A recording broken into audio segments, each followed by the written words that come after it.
Comment tu fais pour aller chercher tes clients? Déjà, il faut comprendre que quand on est entrepreneur, ce qui se passe, c'est qu'on s'adapte beaucoup.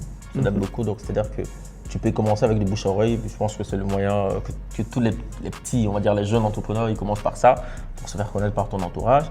Et au fil des années, au fil du temps, plus tu évolues, plus il y a de la recommandation, il y a ceux-là qui te connaissent, qui parlent de toi. Mais pour moi, aujourd'hui, on est en 2026, les réseaux. Les réseaux et je vais dire aussi la communication, mais la communication, on va dire, chercher des commerciales pour le faire pour toi. Si tu as le budget pour avoir des commerciales, je te dirais, va chercher des commerciales parce que parfois, même si on fait des vidéos, même si on fait le commercial, parfois on ne sait pas le faire, on ne le fait pas très bien et ça n'apporte aucun client, tu vois. Mais aujourd'hui, je dirais les réseaux et le marketing, quoi, le marketing de manière générale. Et les événements physiques, j'avais oublié ça, le réseau physique. Le réseau physique, C'est le plus pour moi, important au début, je pense. il y a les réseaux sociaux, mais il y a le réseau physique parce que le réseau physique, ça apporte de la crédibilité. Contrairement à ce que beaucoup pensent, le réseau physique, c'est-à-dire appartenir, on va dire, peut-être un cercle d'affaires entrepreneurs inspirants, BNI, il y a tellement de cercles de Wallonie, il y a tellement de trucs qu'on peut en citer des centaines. Ouais. Ça t'apporte de la crédibilité parce qu'au quotidien, tu vas échanger avec des gens qui ont déjà un certain parcours.